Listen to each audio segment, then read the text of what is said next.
कि दूसरे धर्म के लोग होली में नहीं आवे।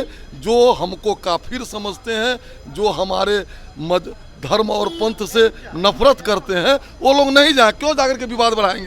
नीतीश कुमार जी से मांग कीजिएगा हिंदू राष्ट्र के लिए।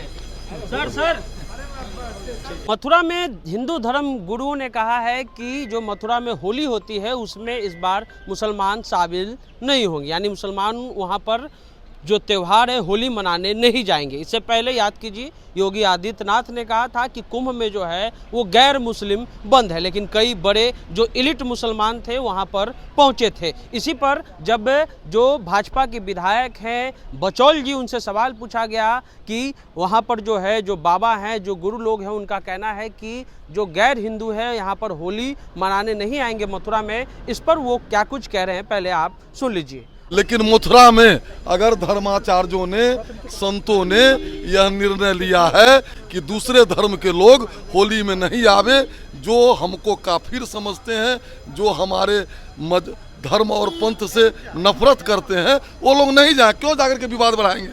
धर्माचार्यों के साथ हम हैं। आरएसएस के चीफ मोहन भागवत आ रहे हैं बिहार, इसको लेकर विपक्ष बोलिए। देखिए, विश्व की सबसे बड़े सांस्कृतिक संगठन है आरएसएस, और उसके प्रमुख बिहार आ रहे हैं। उनका स्वागत है।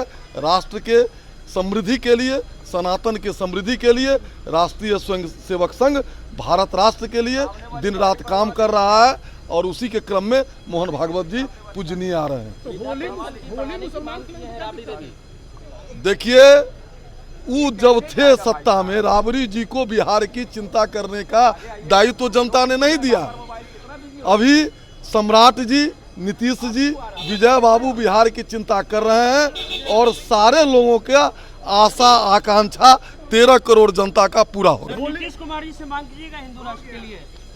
सर आपने उनका बयान सुन लिया। हमने जब उनसे पूछा, क्योंकि एक पत्रकार ने यह भी सवाल पूछा कि भैया अभी मोहन भागवत जो हैं वो बिहार आ रहे हैं, तो उन्होंने कहा कि आरएसएस लगातार जो है भारत को हिंदू राष्ट्र बनाने के लिए काम कर रहा है। और जब हमने ये सवाल पूछा कि क्या नीतीश जी से आप कहिएगा कि भारत को हिंदू राष्ट्र बनाया जाए, तो उस पर विधायक जी हैं तुरंत जो है वो निकल करके चले गए। उन्होंने एक बयान भी नहीं दिया। ये लगातार ऐसी घटनाएं जो हैं वो हो रही है। जो हिंदू संगठन है, जो बाबा लोग हैं, लगातार हर त्यौहार के पहले, आपको याद होगा कि कुंभ से पहले जो उत्तर प्रदेश के चीफ मिनिस्टर हैं योगी आदित्यनाथ, उन्होंने कहा कि यहाँ पर कुंभ में गैर हिंदू जो हैं वो यहाँ पर स्नान करने नहीं आएंगे, कुंभ में शामिल नहीं होंगे। लेकिन जब वो विधानसभा में बयान दे रहे थे तो उन्होंने झूठ बात बोला कि मोहम्मद शमी जो हैं वो कुंभ में नहाने चले आए थे, यानी स्नान करने चले आए थे। यही नहीं, कई जो वरिष्ठ पत्रकार हैं